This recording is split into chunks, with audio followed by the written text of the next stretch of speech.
Welcome back to another episode of Better Than I Found It, the podcast all things college golf. You're listening to Mike McGraw, the men's golf coach at Baylor University. Today's guest on Better Than I Found It is former Oklahoma State All-American and 1962 U.S. Amateur Champion Labron Harris Jr. While very few young golfers know very much about Labron, he is an Oklahoma legend and was a childhood hero of mine as well. Labron, son of Labron Harris Sr., Oklahoma State's first coach, had a very successful amateur and professional career, and eventually that led to several years of assisting PGA Tour Commissioner Dean Beeman and running the Kemper Open on the PGA Tour along with the 1983 Ryder Cup. Labron's rich history in the game earned him an induction into this year's class of the Oklahoma Golf Hall of Fame. His story is unique, and I hope you'll enjoy this podcast.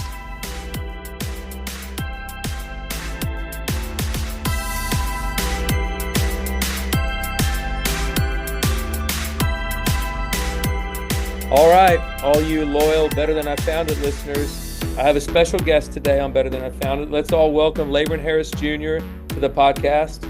Labron, it's a pleasure for me to have you join me on Better Than I Found It today. Well, Mike, it's a pleasure for me too. I know I had the pleasure of getting to know you a little bit last week or a couple of weeks ago, and I knew you when you were a little kid, about 4 years old, but I knew your father much better than I knew you. Absolutely. Well, I mean, I look back on it, and I have to confess, I really wanted to do this up in Oklahoma City, just where we'd meet and just talk and record it into my phone.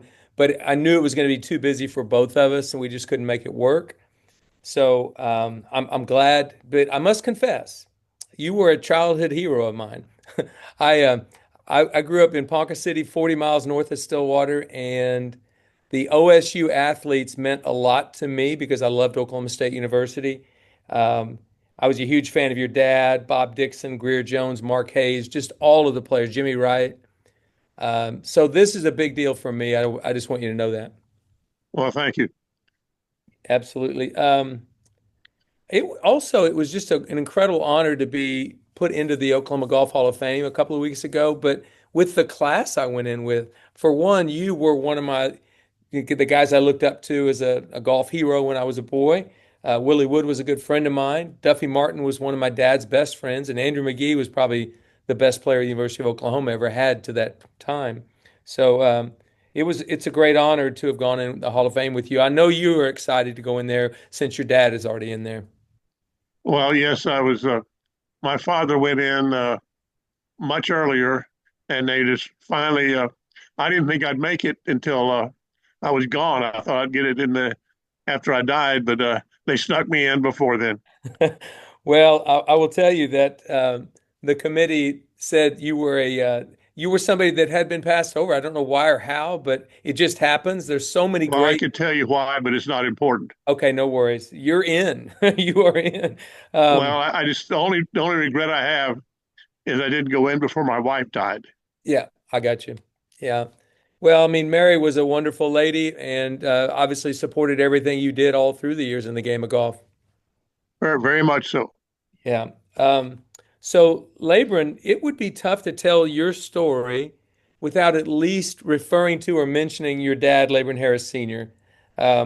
He got you started in the game. His career was absolutely incredible, honestly. When I look back on it, being a golf historian, a college golf coach, still a college golf coach, can I go over a few of his statistics as a coach? Certainly. All right, here we go. First coach at Oklahoma A&M, and he finished his career at Oklahoma State. Essentially, they changed the name in 1957 or 8. He coached from 1947 to 73. That's 27 years.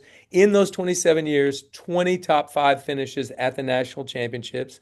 5 times his team finished runner-up, 1960, 62, 64, and 73.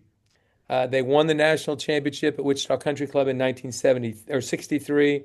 24 conference titles in that time, 31 All-Americans, of which you were an All-American for your dad. 10 of those were first-team All-Americans.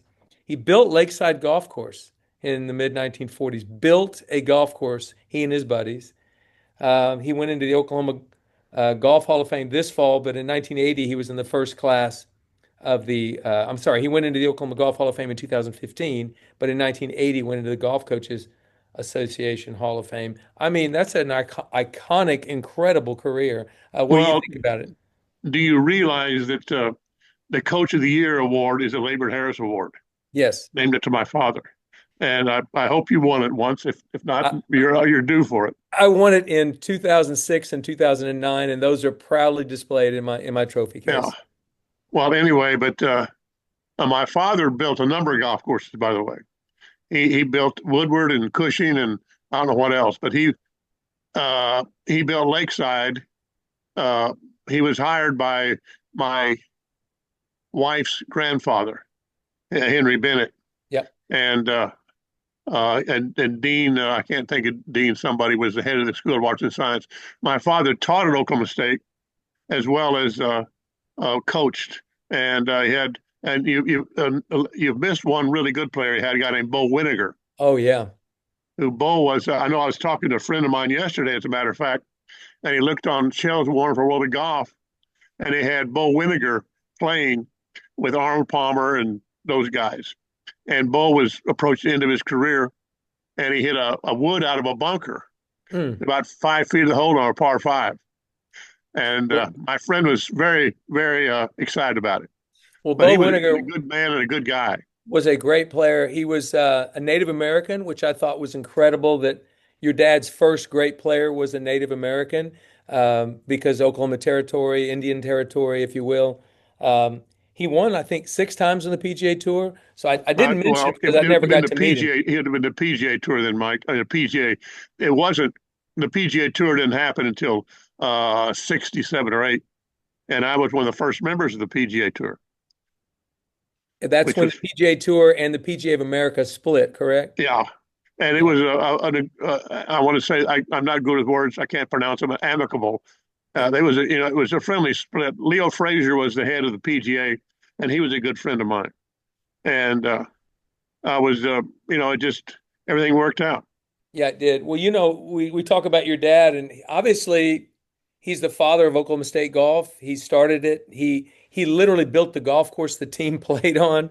Um, but there's one other award we didn't talk about. You talked about the Coach of the Year that I've been fortunate enough to have a couple of times, but the Labron Harris Award given every year to the college golf coach who's also a PGA member Yeah. because your dad was a PGA member and was a club professional, gave golf lessons, ran a golf course. Um, that Ran Labor golf Harris, schools, yeah, for and sure. he won the sectional championship. Yeah, what a great player. He was a very and he played in '57. He played well in the U.S. Open. He was tied for fourth, and he played the last two rounds with some young South African named Gary Player. He did, I know. And Tommy Bolt won. Yeah, Tempestuous Tommy Bolt. I think people kind of underestimate how good a player your dad really was.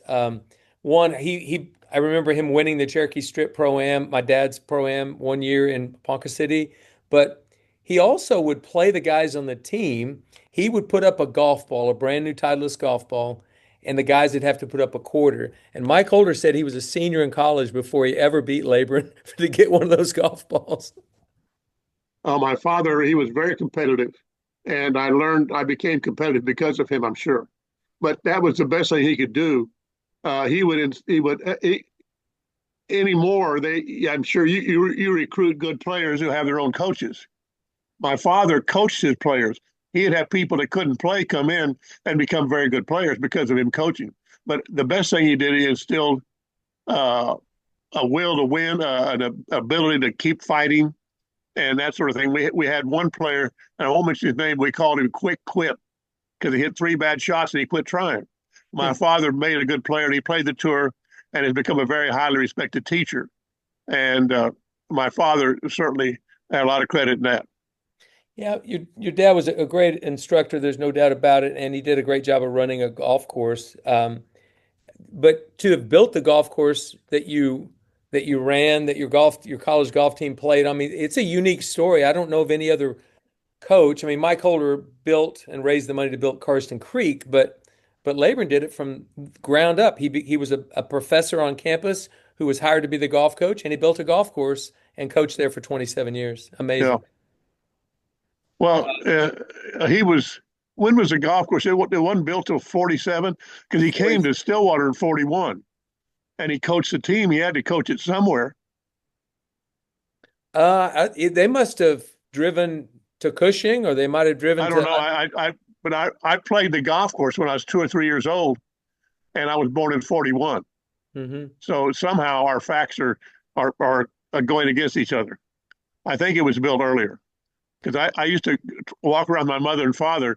I had a wooden shafted putter and would play when I was 2 or 3 years old, and I'd play Lakeside. Oh, Lakeside. What a golf course. I still think it's a great golf course personally. Well, they The might have rebuilt. I know they've changed a lot. They have, but the general layout is still the same. And Yeah, Labron had planted trees out in front of the tee on both sides where you had to yeah. start the ball on line. I think it's a real reason that guys like Doug Toole and Scott Verplank and David Edwards came out of their time at Oklahoma State hitting it as straight as anyone in the world. They had to start the ball in line. Your dad started that with that golf course. Well, Doug Toole had the same swing when he's 11 years old as he had when he's 60, as he does now. And Doug was a really good player, and his brother, like Denny or Danny, I can't think of it, was a better athlete than Doug, but he couldn't play golf like Doug. And he tried to play golf, but he didn't do well. He was better at other sports. And anyway, who you mentioned, Scott Verplank. I never knew Scott that well. I talked to him some at the Hall of Fame induction, and but I knew of him, and I knew all those guys, but I didn't know them well. And I don't know the new players at all. There's so many good players who've come out of Oklahoma State, and I'd like to keep up with what I can. Well, they've got a great program. There's no doubt about it. So we've talked about your dad. He got you started in the game, obviously, as you mentioned. By the time you were 11, you were winning junior golf tournaments around the state of Oklahoma. You eventually won the state junior championship in 1959, and you placed ninth in the state high school as a freshman. You probably had designs on playing for your dad one day at OSU, but something happened that got you there a little sooner than you thought. Talk about that situation of Well, it's just back in the day, they had a rule that if you're a high school athlete and you took any kind of prize at all, and you were ineligible to play high school athletics. And I played as a freshman, and then I started playing in these local tournaments at like the Pocachita and Wewoka and that sort of thing. And you'd win a golf ball and you'd lose your high school standing. And I wanted to be a basketball player, and I couldn't play on the basketball. I had to play the junior. I had to be the junior varsity. I couldn't play on the varsity because if I played in the game, they'd had to forfeit it. So my basketball career came to an end. So I was a good student, and I decided to go to college a year early. And so I entered college at the age of 16. And my freshman year was I was 16 years old when I went in. In those days, freshmen couldn't compete, so you just got to practice with the team that year. But the 3 years you were on the team at Oklahoma State, your team finished second, fourth, and second, I think, at the national championship. And you were an All-American, a second-team All-American in 1961, a first-team All-American in 1962. So you obviously had great success while you were at Oklahoma State. I was honorable mention in 1960. I'm going to write that down. I can't believe I didn't get that. Well, they didn't at the Hall of Fame either. Huh. Well, okay. They need to change that in their media guide because it's got you down as a two-time All-American. I think they need to change it. I'll talk to Ryan Cameron at Oklahoma State. He can get that taken care of. But you played for your dad. That's something not a ton of guys get to do. Buddy Alexander at Florida, his son Tyson played for him and is now playing the PGA Tour. There have been a few, but not very many. What was that like playing for Labron? Well, I really, it wasn't hard at all. I never thought of it as being a problem. I got offers from other schools, and the guy named Bud Finger was a coach at Stanford, and I'd played Stanford in the National Junior, and I really liked the golf course. I considered going out there, but I decided to stay at home and just play golf with my father. It was just, I think I was into easy. I like it, something that's easy. And we had a good program. We played reasonably. Houston beat us two of the three times, and the only time that we should have won at the time we finished fourth, but we had a man named Cotton Dunn on our team, I know and Cotton. he didn't go to the nationals because he wanted to work on his schoolwork.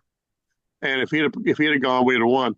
We had to count a guy shot 86 the second round. We had to count him. We finished fourth. Hmm. Wow. Cotton was a great player, a U.S. junior champion one year before he Yeah, got to he won college. at Purdue. Yeah. Um, so obviously playing for your dad, his coaching style, the coaching is different today. Honestly, it is. Guys are, it's a different deal, even though coaching is still coaching. But one of the things I always loved about Labron was it seemed like um, discipline was a big, big thing to him. And I think his players knew it. So is that correct? Well, that's right. He was uh, well, he had when he was young, he had been a wrestler. He's a state champion wrestler. And some of these guys who gave him lip back in the day, he'd take them down and sit on them. And he does that now. He'd be sued, blue. They couldn't do that now. But he was a. They called him Moose.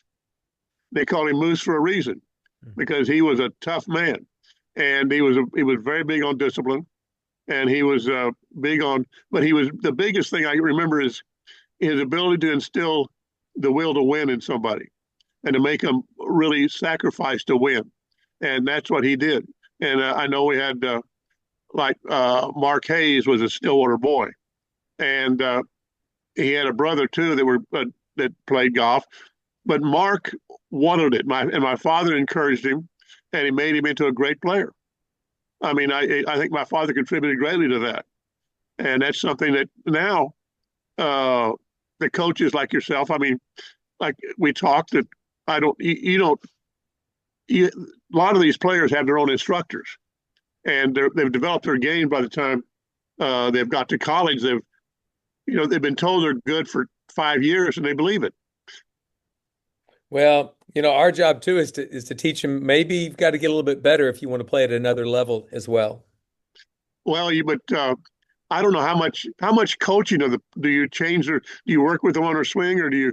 You don't want to be their swing coach anymore because there's too many conflicts.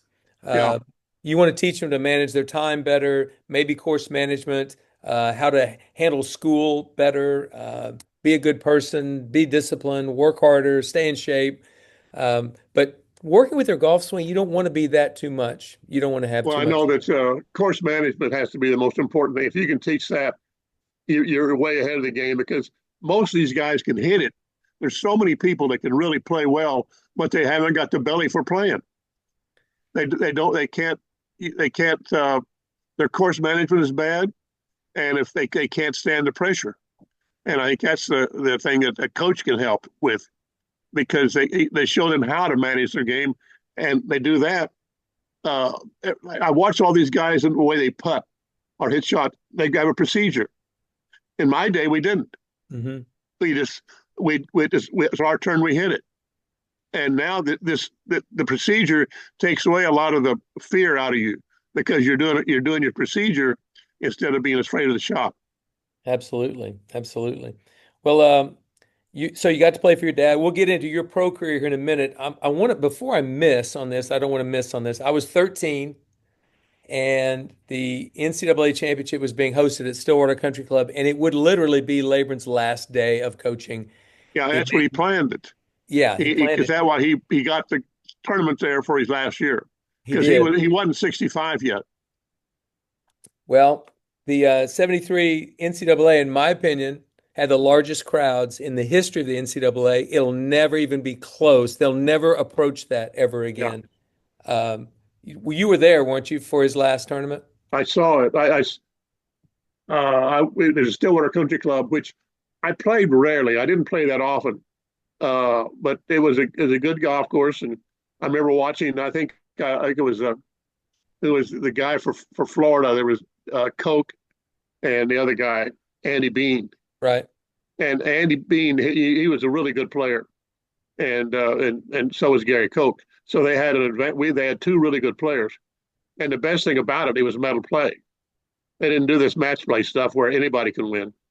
That which is an irritant to me, the way they changed the tournament. Yeah, you'd be in a long line of people that feel that way. A lot of people don't like the change to the. I have always been a proponent. If they want to go head-to-head matches, make it stroke play matches at least, so that your every score, every shot you hit counts. Well, I just it's I know that one year they had uh, Ricky Fowler, Peter Uihlein, and Morgan Hoffman, three Walker Cuppers. They won the medal by 20 shots and got beat in the final. Yeah, I was And I coaching tell that me who team. was. Huh? I was coaching that team. Well, who do you think? And did you thank Mike Holder for losing the match? No, I didn't. We didn't talk about that. I was pretty disappointed that we lost. I felt like we had the best team by a long Well, you shot. had the best team. You had the best team ever put together in a collegiate tournament. And Augusta State beat you there, or was it Augusta State? And That Reed, Patrick Reed beat. Was that the year Patrick Reed beat you? that was the next 2 years after that. We got beat by Georgia that year, and Georgia was a great team. They were ranked number 2 in the country. But the next 2 years, we were one of the best teams, if not the best team, and lost to Augusta State both times. But yeah, I'm a lot of people have opinions on that, but I do remember that '73 NCAA where your dad coached his last tournament. And I think Danny Edwards was one of his best players on that team. Um, can't really remember who, maybe Chris Cole, some guys. But I will say this, Stillwater Country Club held up. That's the last time that the individual champion has been over par, and that was Ben Crenshaw. Last time Yeah. it happened. So pretty good. Um, so anyway, that was your dad's last deal. What a great coach your dad was. I'm proud. Alan Bratton and I both serve on the selection committee for the Labron Harris Award for the Yeah. PGA of America. So we still love honoring your dad's legacy with that. But I mentioned this to you before the deal. You are the only person in the history of Oklahoma to have won the state junior, the state amateur, the state open, and you told me earlier the PGA section championship. So you're going Yeah. to be the only person to ever pull that off. Well, I've played. One more thing is even more impressive to me is I played in 8 different USGA events. What are they? If I can remember them, I know the Walker Cup, the Yep. America's Cup, the Eisenhower Cup. I played in the U.S. Junior, the U.S. Open. Uh, USAM. I can't think of all, but there's USAM. You missed the USAM. what was it, Public Links, and but there's 8 of them. I can't think of 8 tournaments, but there was 8 of them I played in. And I told Ken McLeod the 8, and he mentioned the fact I'd won at and he checked it out. Being an old man, I can't remember real well everything I won. Well, that's a good problem to have. If you won enough that you Well, I can't remember. played. I was I won on the tour.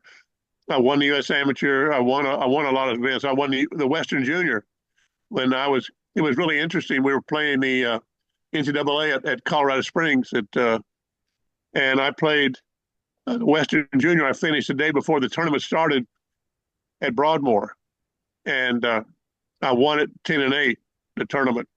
And I went up there and I shot 41 the first night at Broadmoor, and then I shot 35, 73, and was one of the better scores. But I had a bad 9, which is I should have skipped the Western Junior and played the national tournament, and we might have won it that way. I don't know, but that things work out the way they work out. They do. But that gets me to the most iconic victory of your career, which would be the 1962 U.S. Amateur. I know you've answered a bunch of questions through the years, and you've talked a lot about this. But it was one of the reasons that you became one of my childhood heroes because 40 miles from me in Stillwater, Oklahoma, was a guy who had won the U.S. Amateur Yeah. Championship. I always thought that was such a big deal. But at Pinehurst, an iconic place, you literally drove your car by yourself from Stillwater to Pinehurst for the tournament, didn't you? I think so. I know Charlie Cootie rode back with me. Okay, Charlie did. Heck of a deal. He was in the Air Force then. Well, did you have the trophy in the car with you as well? Probably. Probably. Well, I don't listen, remember. I mean, I know that I never. It was funny. I stayed in a motel and every day I'd check out. I didn't want to pay an extra. About being the tight person I am, I didn't want to have to pay another night if I didn't make it. And I played. I beat some very good players. I beat R.H. Sykes. I beat Homero Blancas. But but I played with R.H. Sykes. We went extra holes, and he said, well, if whoever wins this match gets to go to the Masters. He's trying to intimidate me, and put bad thoughts in my mind. And he came to the third hole. He had about a 2-foot putt, and he missed it. And I beat him. I was walking off the green, ready to go to the fourth tee. And then the finals, that's another story entirely. Well, When that's what I want to ask you about that. The final match. You're playing Downing Gray, who was an insurance salesman who yeah, literally down in played. Pensacola. Yeah. Um, he's got you 5 down after 18 holes, 36-hole final. He's got you 5 down. You got on the phone with your dad. What was that phone conversation like? Well, my father says, he was playing a tournament in Lubbock, Texas. And he said, son, I know you got it in you. And I said, Dad, I know I got it in me if I can just get it out of me. And there was a cartoonist for the New York News, I guess, named Red somebody. And he did a cartoon about that when I won. And I would love to have a copy of that cartoon. And I think it's at the Oklahoma State has it. I'm not sure. But I thought I had it, but I don't have it. But anyway, so I went out and played, and I won the second hole and lost the third hole. So I'm still 5 down. Then I won 5 in a row. Mm. And now going in 9, I'm even. And we tied 9. And on 10, back in the day, Pinehurst had the really high, really tough grass in the rough. I forget what it's called, but it was a stalk of grass. And Downing drove his ball against one of those stalks. On the 10th hole, it's a par 5. At that time it was hard to reach. And now they're probably driving 8-irons at it, knowing how they hit it, how far they hit it now. But anyway, he couldn't advance the ball. He made 6, so I won the 10th hole to go 1 up. In the 11th hole, we go there, and his helicopter lands, and this man named Eisenhower gets out of the helicopter with his entourage, and they walk up to me. The USGA guy who was walking with said, "Do you want to meet the president?" And I said, "Sure." And I walked over and shook his hand and said, "It's nice to meet you, Mr. Eisenhower. I've been a fan of yours." And Downing Gray wouldn't shake his hand. He said, "I'm playing a match." And so we went on, and then Mr. Eisenhower followed us for about 4 or 5 holes, and he left after the 15th. I won the 16th hole to go 2 up, and I went to 17. I hit it in a bunker. And growing up in Stillwater, I was a lousy bunker player. And I made a bogey and lost the hole. And at 18, I drove it over the bunker. I couldn't hit it that far, but I was pumped up enough. Hit it over the bunker, hit a 6-iron on the front part of the green. And Downing he hit 2 good shots, had about a 15, 18-footer for birdie.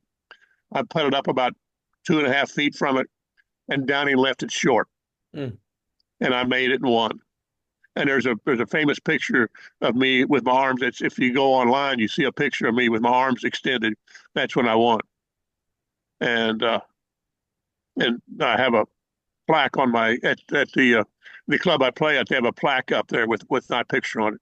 That picture.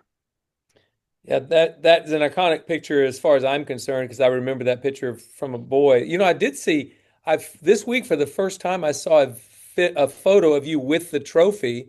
I hadn't seen that at Oklahoma State or in the media guide or anything. Well, I gave it to my club and they threw it away. Oh, no. Yeah. Well, it's in a book. So it's in a book about the U.S. Amateur, so it still exists. Well, you started what has been quite a tradition at Oklahoma State. 5 years later, Bob Dixon won. And by the way, he's the last player in history to win the U.S. Amateur and the British Amateur in the same summer. No, same year. Same year. Same year. Because he didn't play. He won one in 1 year, won the next year. Gotcha. Scott Verplank won in '84. Peter Uihlein won it in 2010, and Victor Hovland in 2018. 5 Oklahoma State Cowboys have won, and you were the first to do that. And winning that tournament got you in the Masters the next year, and you were the low amateur that year in 1963 at the Masters, which is a great honor. But in the 63 and 64 Masters, in consecutive Masters, I think I read that you played with Jack Nicklaus, Gary Player, and Arnold Palmer in competition. Is that correct? I played the first round. I played with Gary Player in '63, and that time, we didn't know what's going. I mean, the amateurs were not as polished as they are now. And I got in the first hole, and I had about a 3-footer for bogey and left it short, made 6. And Gary came to me and said, "Calm down. You keep playing, you'll be all right." So I had a bad first round. Then I played with Nicklaus the second round, and that's the year he won. And I played better than he did. And he beat me 5 shots because he putted so well. And but I made the cut, and I finished low amateur. And the next year I played, and I played with Arnold in one of the first 2 rounds, and he won. That was his last Masters. So I won the par 3 at Augusta. So my name is on a trophy at Augusta National. You won par 3, which tournament, 63 or 64? 60, I don't know. Okay. Yes. One of those years. Wow. But that is pretty incredible for a young guy to get to play with. Those were the 3 superstars of the game at the time. Well, that's the way they paired you back then. Because I played in the Open at Brookline in '63, and I was paired with Nicklaus and Bob Goldie. And Jack got in the first hole, and he drove it out there in the rough. So he's going to hit a 3-iron on the green, took a mighty swing and hit it 1.5 feet. The rough was that tough. We all missed the cut by a shot or 2. Yeah, Nicklaus. It was a horrible golf course. They shouldn't have played it. It was the 50th anniversary of Francis Ouimet's win, so they wanted to play, and the course was in horrible condition. They'd changed a bunch of holes, they'd recreated holes, and the greens were bad. And I think Julius Morris won. Yes, he did. In fact, in a playoff over Arnold Palmer and Jackie Cupid, I think.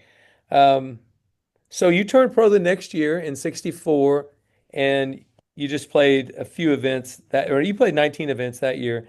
But one thing I want to mention that these kids don't understand today, they think when they've played 20 tournaments, that's a pretty busy year. From 1969 through 1973, actually 68, a 6-year period, you played in 202 events. That's 33.6 events per year. Let me tell you, I had a good career. I had a lot of second place finishes, but the only tournament I ever won, it was like the 36th tournament I played that year. I'd skipped 1 week. I didn't qualify for the Open. Wow. I think that was a year. I don't know what year that was, but I played in 9 Opens, and I missed both of them at Olympic.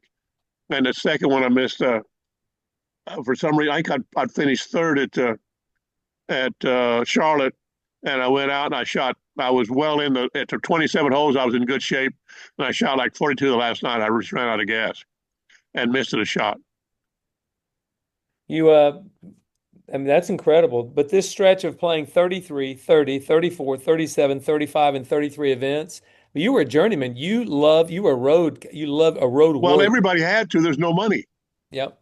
Did you see at that induction, and that they had the money that Willie Wood won, and Willie never won a tournament on the tour. He won $6.5 million. Andrew McGee won. He won $8.5 million. But he won 4 tournaments. And I played. I had as many top 10s as anybody, and I won 250,000 or 300,000 or something total. But the first year I played, I finished 7th and 11th in tournaments and won $700, $1,100. Wasn't a lot of money. Well, the purses were $15,000 to $20,000. I did when I went to work for the PGA Tour, I did a study of the money that people had won, and Hogan won $107,000 his career, and he was a pretty good player. Oh boy, he won 63 times. But talk about that. You finished your career in '76. That was your last full year on the tour, and Dean Beeman hired you. What all did you do for the PGA Tour? Quite a few years there. I know you did a lot. Talk about that experience. I worked there 5 years. Basically, I did everything. At one time, I did the television. I did the purse negotiation. I did the scheduling. I ran the qualifying schools. I started where Merrill Lynch is. The players got paid through Merrill Lynch. I mean, I can't think of all the things I did. And I redid the money breakdown. I think that was mentioned. And that was one of the things that we went from 20% to 18%. And that was one thing that they still have, the 18%. I think they might have changed the rear end of it some. But when I played the tour, everybody didn't get, if you made the cut, you might not get a check if you didn't play well.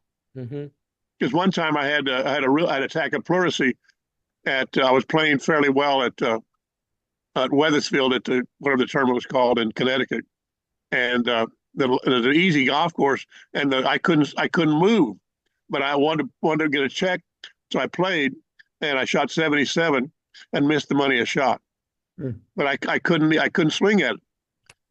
The gallery looked at me and said, "What's this guy doing playing in a tournament?" You thought you were trying to make a check, and they didn't pay you. Well, I missed it a shot. But, $500, $1,000, a lot of money back then. It was. So you're saying that the price distribution, the prize money distribution is similar to what you created back in the 70s? Yeah, and I did also one of the lawyers here who lives in the same condominium I do, we rewrote the regulations. And I changed 2 regulations when I played because of what I did. I had to change 2 regulations to accommodate what I was doing when I played senior golf. So I've been involved a lot of ways in golf, and but after that, I worked for the tour for 5 years, and then I started running tournament. I started to work for Kemper. And it was called at a company, and they still do. It's called Kemper Sports Management. And we ran the Kemper Open, ran the Women's Kemper Open, and we ran the PGA Seniors. We ran the Ryder Cup, and I was the executive director of the '83 Ryder Cup, which was the first Ryder Cup. Because of our experience with the Kemper at Congressional Country Club, we marketed to corporations and companies, and so we actually at that Ryder Cup was the first one where we went out and we got people to buy tents and that sort of thing, entertain their clients, and from then on it exploded. So there weren't corporate tents before the '83 Ryder Cup? Well, like the first year I played, I think there was 12 guys who went out and played for the 10 spots, and on Tuesday to get the Ryder Cup place. There was nothing, and they played in Palm Springs one year, and they had 200 people. And then they changed it in '79, I believe, where they went to Europe and let all of Europe in, and it became better. But it wasn't marketed. We were the first people to market it. Well, and when then a few years later they went to they went to all of Europe for the European team. That was '79. '79, okay, but the United States was still winning along, and then it got way more competitive after that. Well, I know that we barely won in '83. Lanny Watkins birdied the last hole or something, did something good on the last hole, and we won. Tony Jacklin was the head of the British team, and Jack Nicklaus was head of the U.S. team.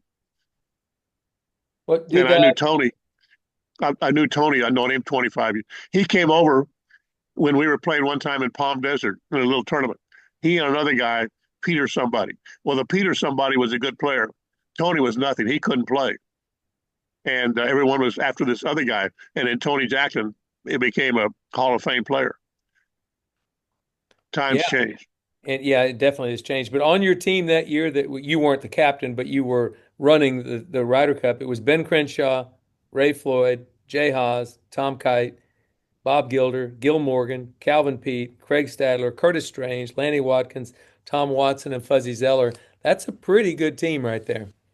Yeah, it's a better team than we feel now. It seems like they did more things. They'd won more majors. Definitely. Would you at what point did you shut down working for the PGA Tour or for Kemper Sports? What? Pardon? When did you finish working for Kemper Sports? In '86, I believe. Okay. In fact, I quit in '86. And I got fed up with them. Just decided you would just be a A stamp collector. Tell me about that. Well, I started also. I did some consulting work. I ran a couple of golf tournaments and that sort of thing. Then I became but as part of that, I became involved with stamps. Postage stamps became a very big part of my life, and they still are.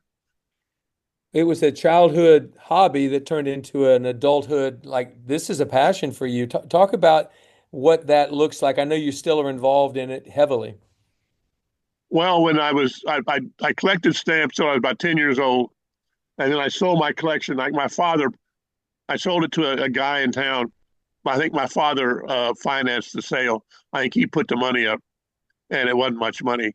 And then I got back involved in the hobby back in probably 71. I was playing at in Tucson, and they had a stamp show at the hotel I was staying at, and I was playing well in the tournament, and so I went down to the show, and I agonized and spent about $2 or $3 on stuff that I'd wanted as a kid, and went out. I finished second at the tournament, won 11,000, and that got me going. And when I get involved with something, I get I get really involved in it. I'm one of these people that if I do something, I do it to the best of my ability, and I become very good in my hobby and highly respected by my contemporaries, my peers, and I enjoy it, and I hope to do it another few years. You, I mean, like if I was going to say, are you a good mid-amateur in that world? Are you a tour player in that world? What are you in that world? I'm a tour player. Definitely a tour player. I'm one of the best at what I do. People come to me, and I can help them out. I don't do the real high-end stuff. There's people, maybe that goes to auction houses, but I do a lot of intermediate material, things from $100 to $1,000. I sell those. Okay. So that hobby is still a passion of yours, but golf is still a passion of yours. Do you literally still hit golf balls as often as you can, like almost every day? Well, I'm going out after we finish this talk. I'm going out and hit more balls. What I do is I get up in the morning and I hit balls, and I have breakfast at the club. I hit more balls, and I usually hit 200, 250 balls a day. Not well, but I hit them, and it's good to stay loose. I'm very arthritic, like my father was. I'm very stiff, but a lot of my golf muscles are still relatively limber because I hit balls all the time. Well, I have to give you high marks on that one because, and maybe in retirement I'm going to do a bunch more golfing, but I have not hit balls much in the last few years. I'm impressed that you still do it. Well, a lot of my I don't think a lot of my contemporaries don't play anymore. They're not physically able, and I'm in good shape physically for whatever reason, and God has been good to me. So hopefully I'll have a few more years of getting around and having fun doing what I do. Arnold Palmer used to say that he always felt like he was going to be finding the secret before he finished. I think when he was in his 80s, he was still trying to figure out how to hit a golf ball perfectly. I understand that. I don't want to hit it perfect. I just want to hit it. Well, I'm impressed that you still do that. Well, Labron, this has been an incredible, we've only talked for 50 or 55 minutes, but I just want to tell you what a pleasure it's been just hearing your stories, hearing your perspectives on the game, and I just want to say thanks again for joining me today. Well, Mike, thank you so much for inviting me. It's always a pleasure to talk about. It's nice to hear myself rattle on. I don't talk enough. I don't have enough people to talk to, so you're a real benefit to me. Well, that's great. Well, have a great afternoon hitting golf balls. And again, congratulations on the Hall of Fame. And best of luck on trying to figure out how to play this game before we're all done. Okay. Thank you so much. All right. Thank you, Labron.